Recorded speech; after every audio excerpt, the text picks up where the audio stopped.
This is Duke University.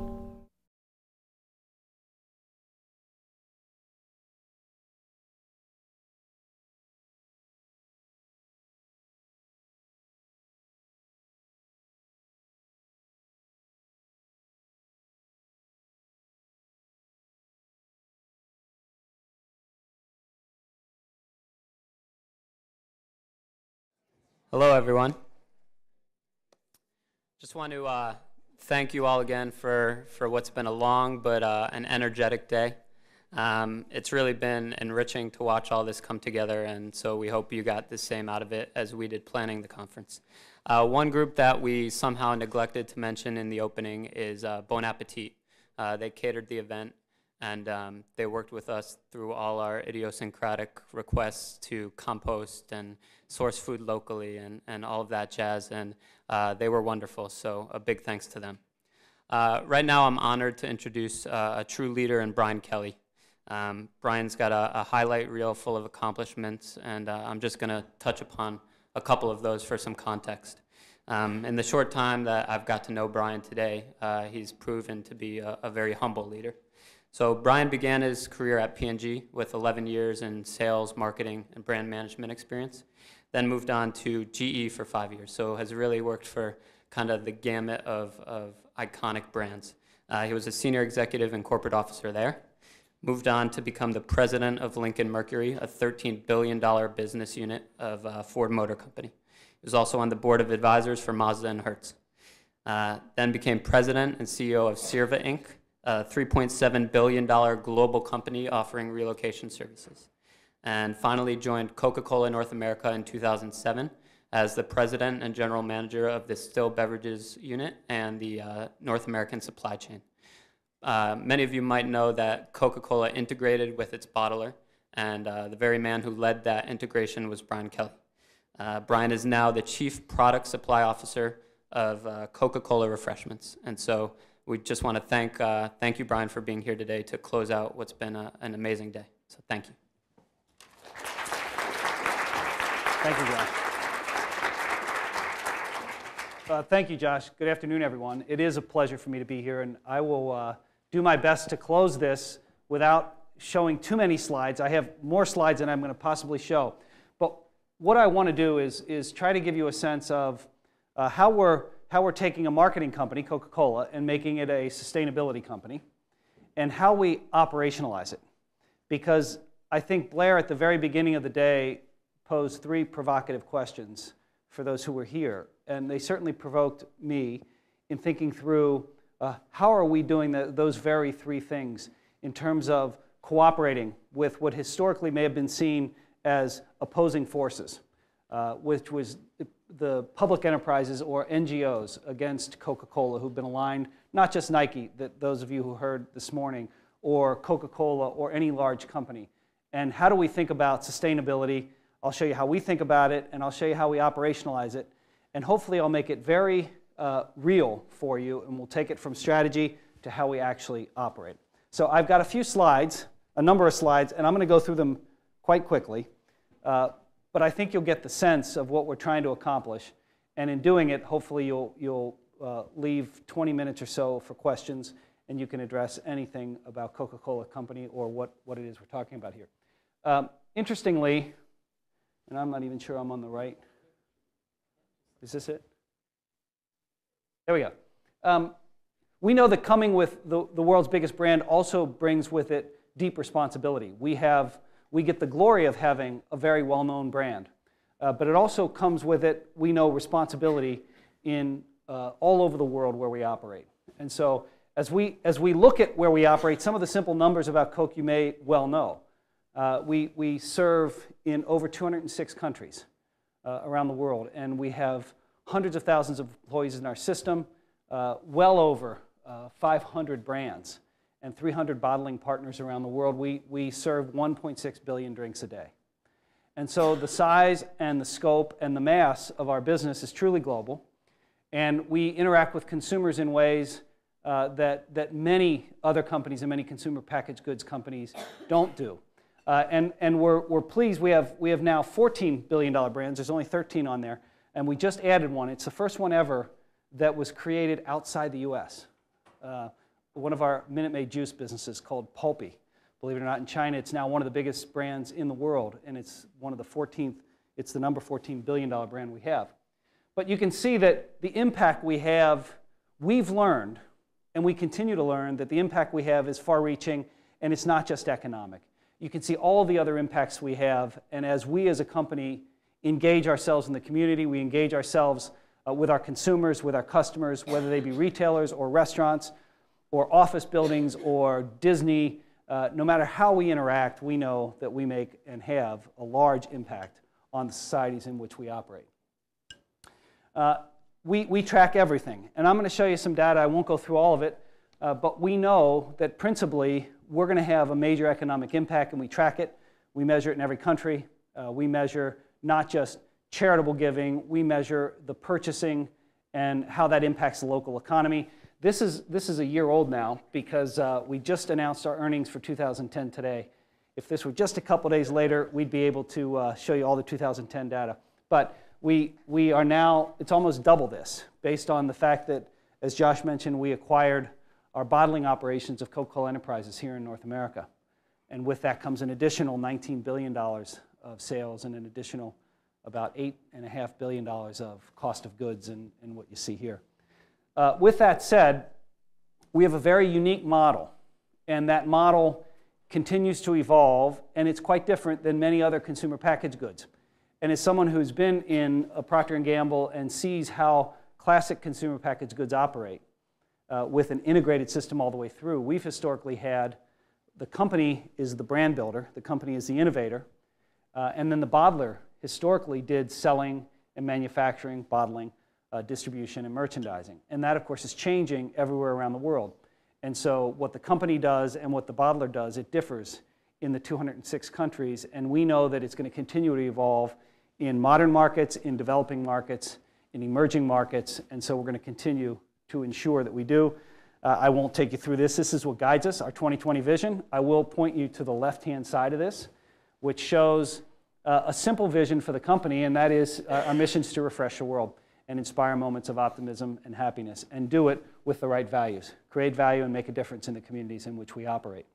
And we take it seriously, and hopefully by the end of this, you'll see that we are learning more and more about how we make that impact and how we create that value and how we make a difference. We have some bold goals collectively as a system, and we think we can achieve these, but we also know that we can't achieve them unless we have equally bold sustainability goals. And we define sustainability much more broadly than simply environmental sustainability. We talk about sustainability in 7 ways, and really the rest of what I'm going to show you talks about how we approach each of them, how we measure them, and how we operationalize sustainability broadly. And so rather than go through these, we have termed the phrase live positively as our way of talking about sustainability, because everything we do has to be sustainable. Whether it's our economics have to be sustainable, our communities do, our families do, our associates, our retail customers, our suppliers, we have to look at sustainability across the entire system. I'm going to talk and spend a little bit of time here because it's very important that we communicate how we view sustainability and some of the principles. And as you've heard a number of people talk about today, either Hannah from Nike or if you were in any of the sessions, in the breakout sessions, everybody has a different approach to sustainability. Ours has 6 core principles. The first one is one of continuous learning. We know what we know and we know what we don't know. And we keep realizing that the size of what we don't know well exceeds that which we do. And we want to never have that change. We want to continually learn. We also know that we need to learn systemically. We need to look holistically at the system, not just superficially or artificially at our piece. We need to look all the way back in our chains and all the way forward to the consumer. The second point, after systemic understanding, the third point is accountability. We have and we have to take, as any company does, full accountability for our impact on every element of sustainability. We must.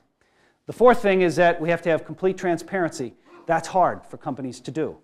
I'm going to share with you today what we share completely now, and we historically did not. But now we know the importance of transparency, And we're going to show transparently where we are and how we measure and what we're doing as we go forward. We strongly believe that we have to be engaged in each community we're in. It doesn't work to shout from the outside. It only works if you're engaged and operationally engaged in the community you operate in sustainably in every element, whether it's environment, whether it's financial. And the final point is we have an aggressive humility. We're going to aggressively attack every element of sustainability. But we're going to do it with some humility because we know what we don't know. And we know that we're continually learning, and it's important that we have that aggressive humility.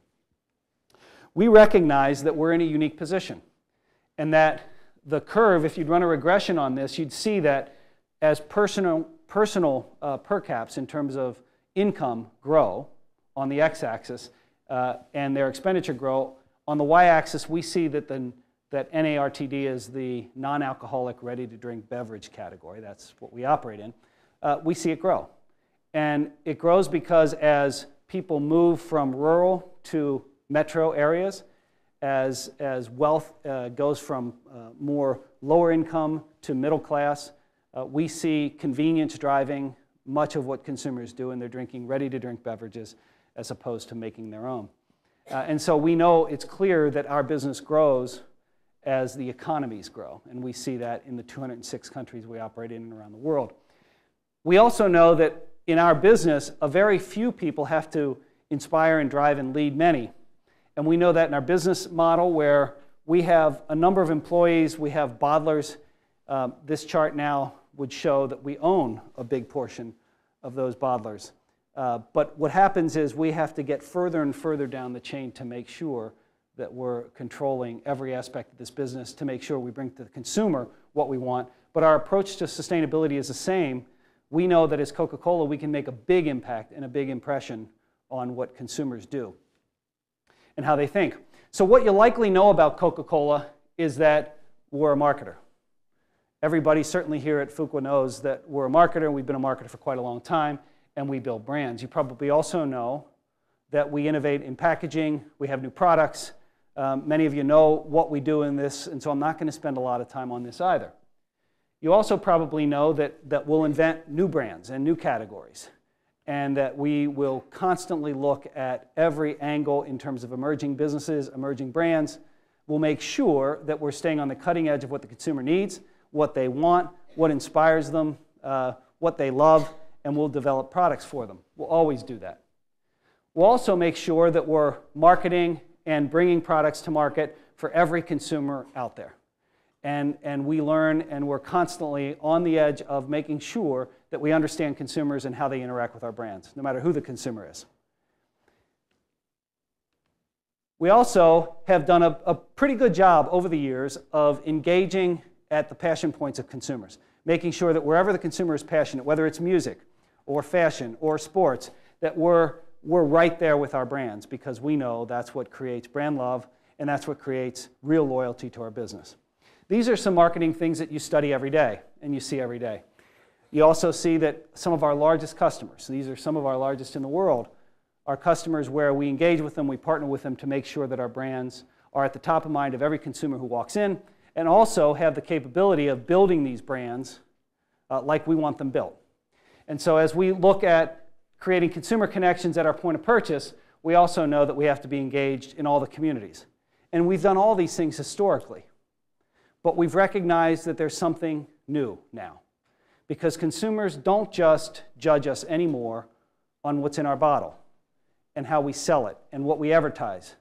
Consumers are judging us as much for our values and what we believe as they do for what they drink. And we recognize that and know that in many cases, what you may not know about us is something that we're going to have to be even better at talking about and showing, and many companies are going through this same issue. As we recognize and we learn, like everyone is, what does sustainability really mean, what does a consumer concern themselves about, and what should we be concerned about? We're in the business to make money, no question, but we have to be in the business to make money in an enlightened way. We have to serve our communities, we have to serve our consumers in ways that not only helps Coca-Cola, but helps the world and the communities in which we operate. So, as we look about sustainability at Coca-Cola, we know it's much more than just our plant bottle. We have a bottle that we've launched that started on the West Coast and is rolling across that is made, 30% of it is made from a plant, from the molasses plant. And that's just a start, because we know that it's much more than that. We have to look at the entire cycle, and we have to look at every interaction of our product with the consumer, with our product back through the supply chain, and thoroughly understand it. We also know that our society, every element of civil society, is demanding solutions. And we are in the middle and at the heart, as a consumer packaged goods company with a well-known brand, of making sure that all of these constituents thoroughly understand, have real dialogue, factual dialogue, thorough dialogue, and that we all learn. And that first principle of continuous learning is important to us. And we've learned that zealotry on either side generally doesn't work. Deep understanding does. And as we get into deep understanding with all of these, we're learning that the solution has to be comprehensive. A quick solution, a surface solution, one that's in the media but is not well thought through, can lead to some unintended consequences that aren't favorable, not just for Coca-Cola, they're not favorable for the communities in which we operate too, and I'll give you some examples as we get into this. We also know that we have to be part of the solution. We're too big, we're too involved, we're too large, and we're too prominent not to be, and it's the right thing to do. And we know it. And we want to be, and we will be part of the solution. But what we've not done, historically, is talk about what we're doing. We've not historically talked about sustainability in the way I'm going to show you today. And you don't see us very often talk about this. And it's something that probably in the dialogue we can talk about how will this change and should it change. But we look at sustainability through Live Positively in 7 ways, and I've listed up there the 7. The beverage benefits, certainly. If you look at active, healthy living, we'll talk about that. Community engagement, sustainable packaging and water, stewardship, we'll talk specifically about that. We'll talk about workplace rights around the world, and we'll talk about energy efficiency and climate protection.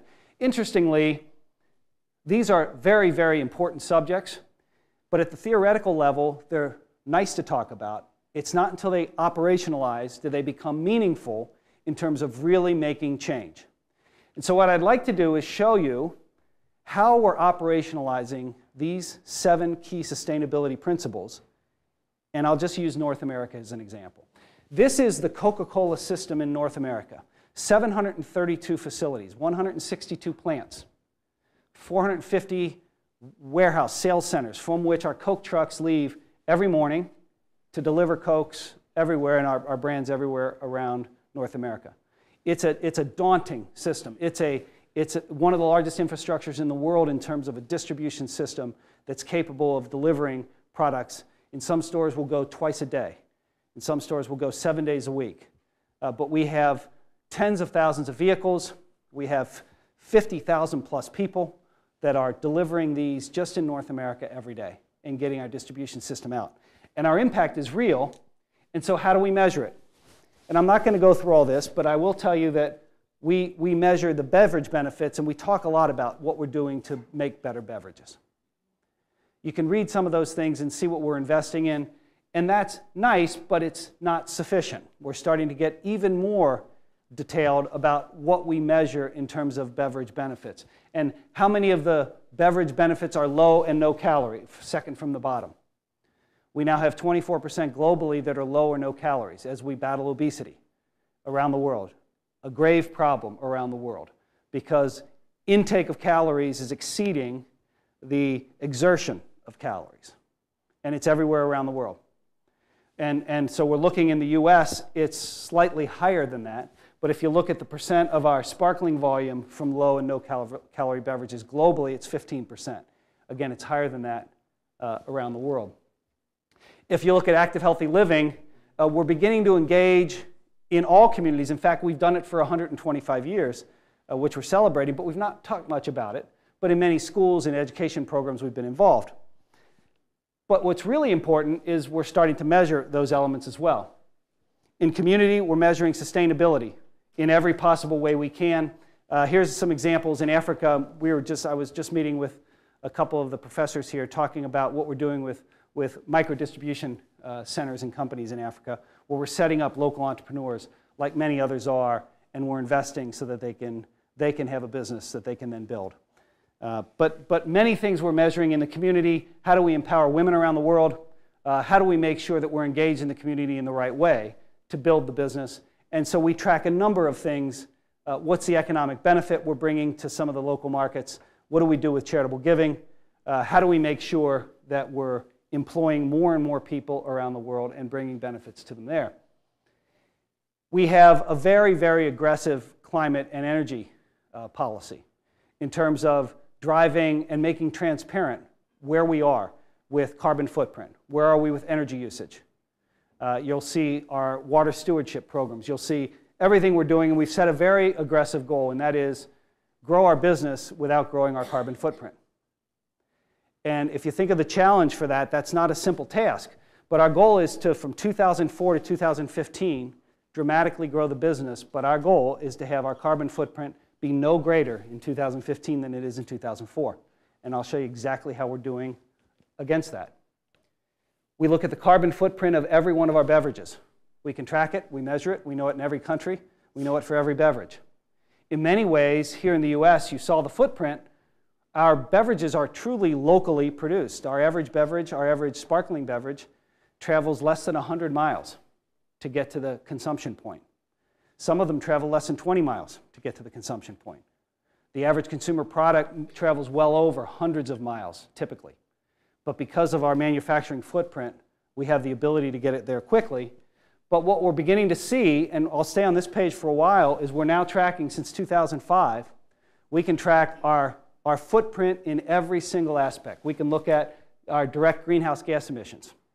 And you can see it track from 2.02 down to 1.94. We've actually reduced it in the last 5 years as we track direct emissions. We also track the indirect greenhouse gas. And so we can see that the indirect continues to climb. We've backed out any energy trading or any credits that you could get, because that's, in some way, you could offset this with credits, but we're not doing that. We're showing what it actually is when you include the indirect. If you look at the total greenhouse gases, and that's the third column, the fourth is actually how many megajoules of energy do we use to create a beverage of product. And we measure for every single facility around the world, we measure what kind of energy exertion does it take to create a liter of beverage. And that's what that number is.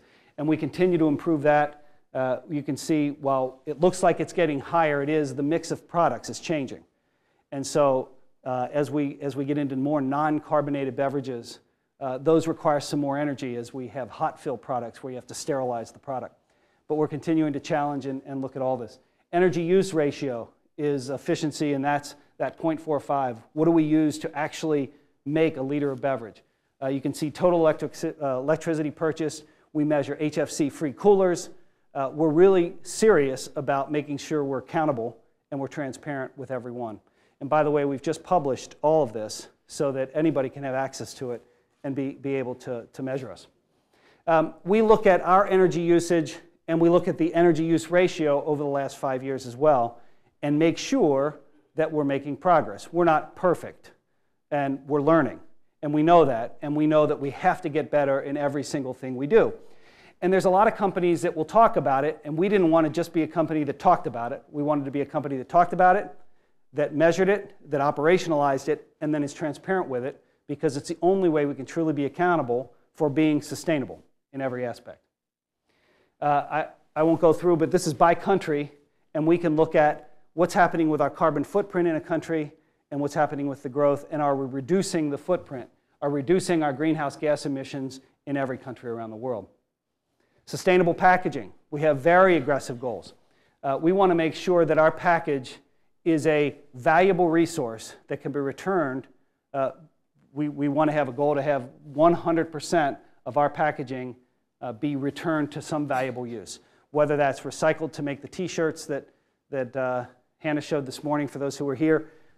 We, right down about 150 miles from here in Spartanburg, South Carolina, we have the world's largest recycling plant, where we bring in PET, we shred it, we wash it, we chemically treat it, and it goes back out to make more PET bottles, or it makes T-shirts, or it makes park benches or carpet. But our goal is to get 100% of the bottles that we make recaptured and put back in to valuable use. Now, we're not there yet. Right now, we get recycled. We get back about 28% of the PET bottles. We get about 56% of the aluminum cans back that we can recycle. But we have a lot to do to encourage consumers to do more, to bring them back to us, to make it easier for our consumers to bring them back, to make it easy on every campus, in every building, to make sure that when you're drinking one of our products, you have an easy way of recycling it. If you look at what percent, we want to get 50% of the equivalent bottles and cans. Today we're at, as I mentioned, 58 and 28, and so on average we'd be in the 30s. We want to get that up to 50% by 2015. We want to make sure 25% of all our packaging is either from renewable or recycled PET. And we've just launched, I mentioned, a PlantBottle, where we actually extract the PET, one of the 3 components of PET. It comes from molasses, so a third of our bottle is now not reliant on a carbon source, not reliant on oil. It's reliant on a non-used in the particular country where we get it. So it's not taking from the feedstock for animals. It's not taking from the feedstock for consumers. It is actually a byproduct of molasses that we can use to create PET. We ultimately won't stop until we can have a PET bottle that after you drink it, you can eat it. And the world is not a long way away from that. And that's where we're heading, because we want to make sure every single bottle we make and every can be of value as we go forward. So there's a lot going on in the packaging world. That gives you a little look at our breakdown of packaging. And we know that's going to be important. If you look at sustainability here, you can see our packaging equivalent bottle. You can see some of the metrics we have. And I'm going to go through this again pretty quickly. Here's water stewardship. We track our water usage ratio. We track every element of how much water we use, every plant, every facility. I won't again go through it. We track all of this to make sure our workplace diversity and our workplace rights are thoroughly understood. So I'm going to go through, I think that's, we track all of it. I want to end by saying we're on a journey. And the only point here is that, and I apologize for having to go through so fast, but we wanted to have enough time to ask questions about Coca-Cola. And the principles we have are making sure that we thoroughly understand what we do, thoroughly understand how it impacts our environment, our communities, our people, our consumers, the governments and political entities that we deal with, and making sure in all 206 countries that we have the capability of being serious about sustainability. What's interesting is typically when I come to a college, we'll talk about the fun of Coca-Cola, marketing, all the terrific things. And I thought it would be interesting in this one to not talk so much about that and talk about how do you make sustainability real in a large company that has historically been a marketing company, like many companies that we are like today. How do you take this and operationalize it? And those are the principles we're using. And it's that I would like to open up questions, and anything else about Coca-Cola, you're certainly welcome to ask me.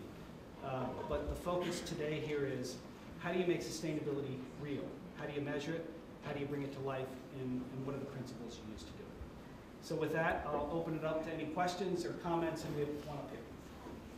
I guess, to what extent are your initiatives cost effective? And if they're not profitable, how do you push those through in terms of pushing those through, I guess, higher levels? Most of the initiatives that are sustainable initiatives, we want to be both sustainable and cost effective. Some of them are not immediately seen as cost effective. The PlantBottle, it costs us more to make the PlantBottle. Ultimately, though, we know we'll be better off. It's the right thing to do to make a bottle from plants as opposed from an oil base. So it's going to cost us more money. The question is, if the consumer's not willing to pay for it, then we have to get productivity elsewhere to make sure that it's economically viable. But for the most part, I would say in 90% of the cases, we found that being lean and being environmentally friendly or sustainable actually helps the bottom line. It pretty much eliminates waste. And when you take waste out, you take cost out. So we've not faced a lot where we have a choice between this is good for the environment, but it costs us too much, so we won't do it. In most cases, it means using less of resources. It means being wiser with how we use them. And so we've not had to make too many of those trade-offs, but if we do, we'll think long-term. Yes?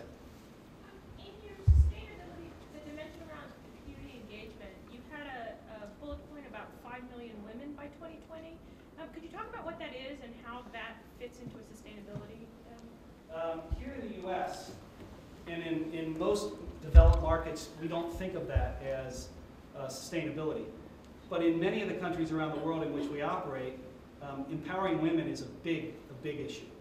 And so in many of the African countries we deal in Asian countries we deal in, where women are not given the same rights and the same opportunities as they are here, it's very important that we can help. So whether it's through employment, whether it's through economic empowerment, those are the kinds of things we're doing to make sure that women around the world in the countries have the same opportunities that men do.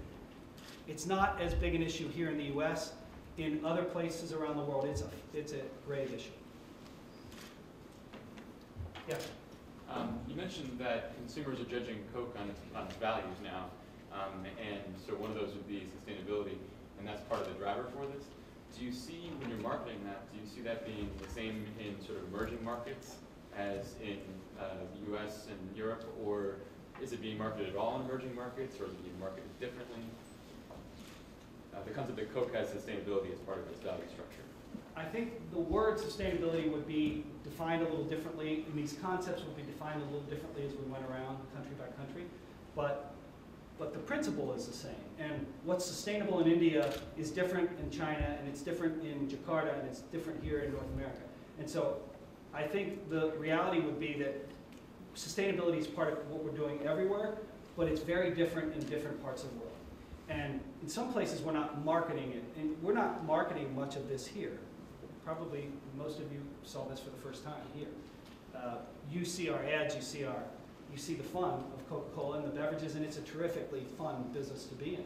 But we don't talk a lot about this, but we feel deeply responsible for it, for making sure that we're sustainable. So I don't know if I've answered your question, but it's different in each country because the consumer will define sustainability different and the priorities have to be different. But these principles aren't different of transparency, and the 7 elements of sustainability, whether it's community engagement or environmental friendliness on packaging or electricity or water, those are the same everywhere.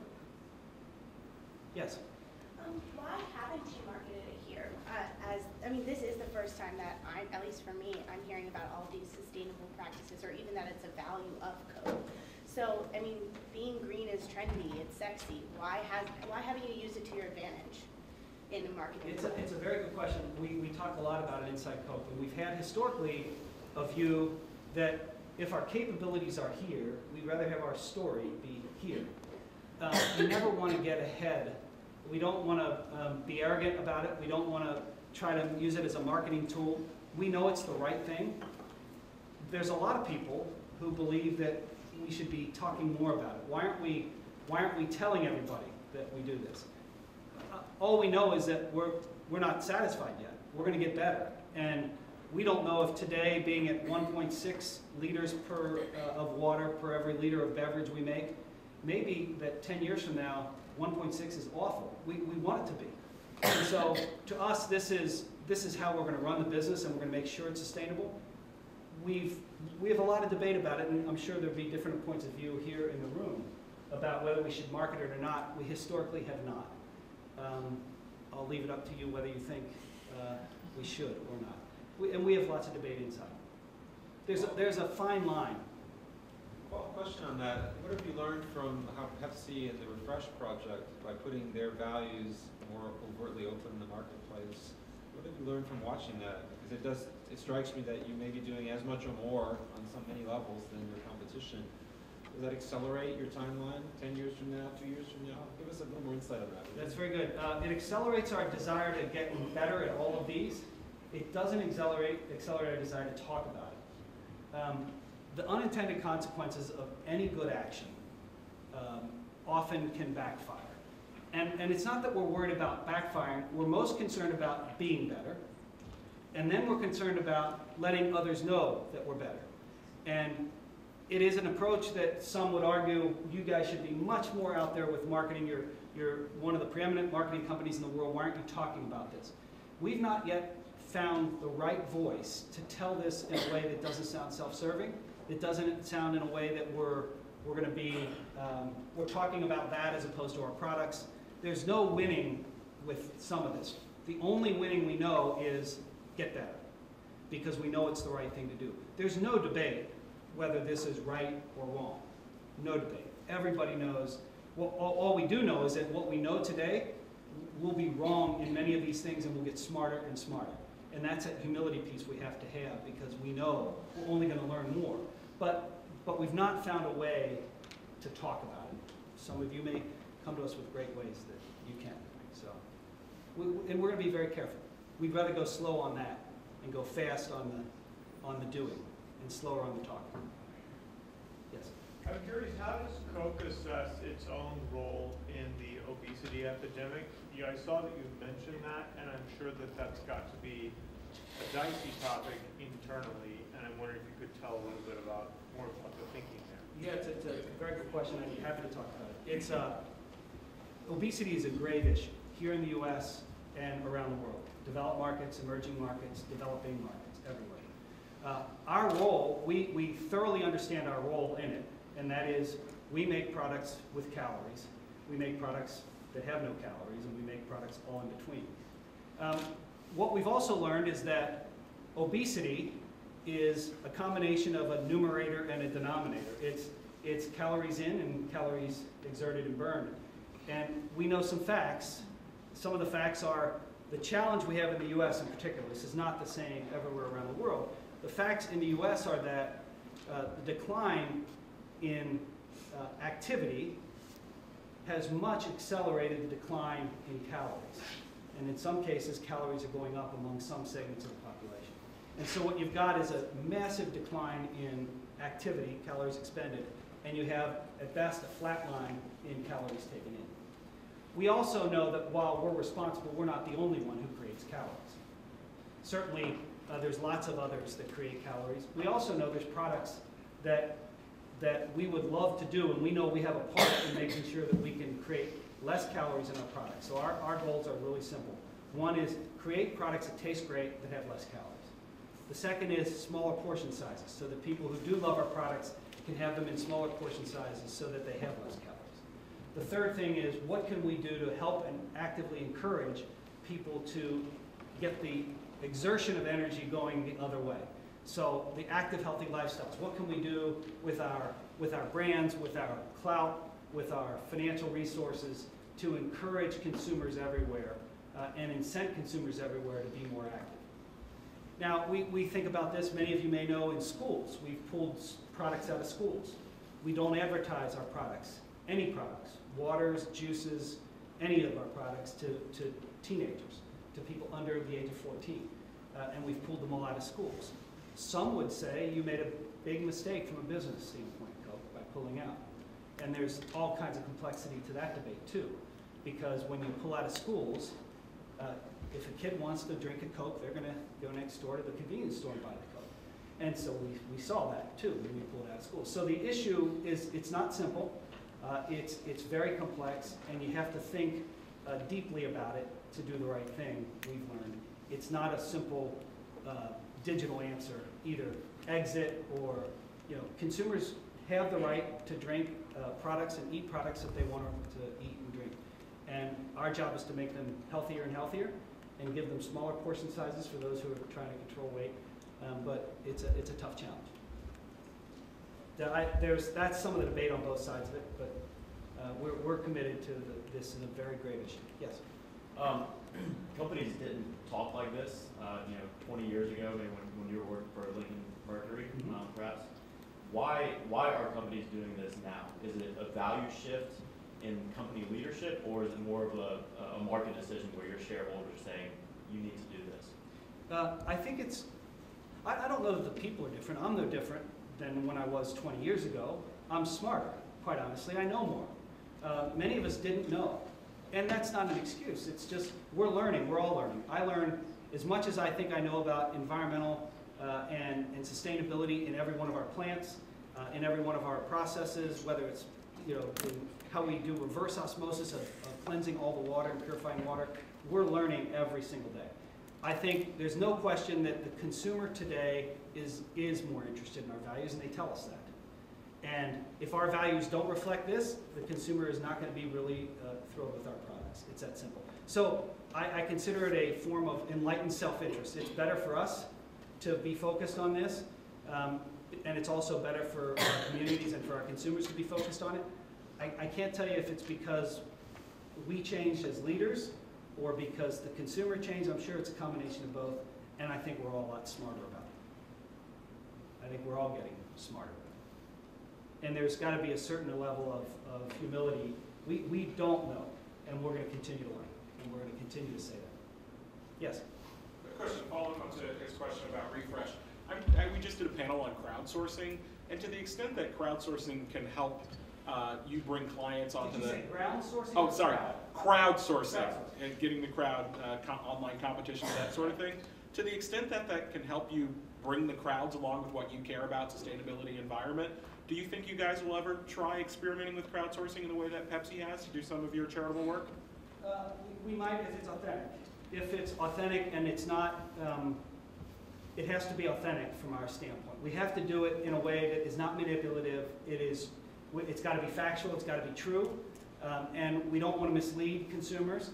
And so if we don't want to talk about, let me give you an example. There's a lot of brands out there that would tell you they're organic. There's a different level of scrutiny when you're Coca-Cola than when you're a brand new startup beverage company. And what would be interesting, and we've learned it many times, we buy a small company and we look at the marketing claims, and the marketing claims aren't exactly any claim we would ever make or could make. And the scrutiny of a Coca-Cola or a Pepsi or any of our major competitors is much, much different. And so we don't want to be in the position of crowdsourcing or getting consumers for anything that's not authentic and real and true. And so that's one of the challenges, is how do you do this and not just be playing the marketing game of this is, and we're not against marketing, we love marketing, we're the Coca-Cola company. But we want to make sure it's authentic and it's real. I might take the last question. It seems like a lot of big companies have sustainability initiatives that work vertically, so kind of alongside all of the other initiatives that are happening. How do you incentivize all of your different business units to actually incorporate these types of sustainability initiatives into all the other work that they're doing? Yeah, it's an excellent question. It's we're getting better at it, and part of it is making these personal goals, just like we would growth or profitability or any other business goal. You make them business goals, and we've done that, and we're doing it better and better every year. I think the real issue is the implication for all of us is that you can't just be a marketer. You can't just be a functional plant manager. If you don't understand every piece of what you do and how it impacts all these elements of sustainability, you can't be a good business leader. And so sustainability in and of itself will build its way into every piece of training and every piece of how we develop and lead and how we build managers and build leaders for the future. It has to. Otherwise, we just won't be an effective, sustainable company going forward. We know that. You had one? Yeah, I was going to take the liberty. So we touched upon how rivalrous this industry is, and I'm wondering how open source some of these initiatives that you're taking to operationalize this, kind of at the manufacturing level. How open source is it, and what do we need to do to get there in terms of partnerships within the industry to take what is a very just end and get a kind of scale and a tipping point? Yeah, another great question. So here's the way we look at it. We are competitive, and we want to win, and we want to win at the expense of someone else. If that's the way it's got to be, that's what we want to do. And we love the fact that there's got to be a great combination of competition that drives innovation and drives growth, as well as doing the right thing. So we never do the wrong thing to compete. That said, if it's inside Coca-Cola, we want to be the winner for it. We have no problem sharing it if it's beneficial and if it's going to help. And in many of these instances, recycled product, recycled package, we're drawing from the outside, lots of learning, and these are learnings available to any company who's just wanting to have big ears and listen. And so the real question is, how open are we to change? How open are we to listen? We do view, and maybe it's the way to end this, is the only competitive advantage left, the only one we have left is the speed at which we change and grow. That's it. And if this area isn't the primary area where we're changing and growing, we don't think that we're going to win. And so we look at the next 100 years and say, for the next 100 years, this is the area we have to have competitive advantage in. We have to be the one that changes and grows fastest. And that would be very competitive. Just want to say thank you.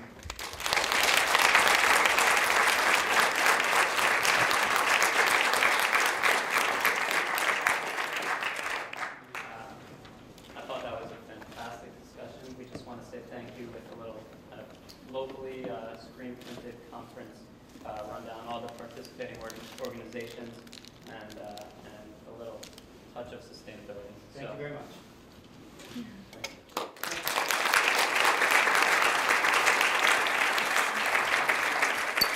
So we hope you guys got as much out of today as we did and can carry a little bit of it forward with you. And the only thing left on the agenda is for the Blue Devils to win at 9 o'clock. So enjoy the game and go Duke. Produced by Duke University. Online at duke.edu.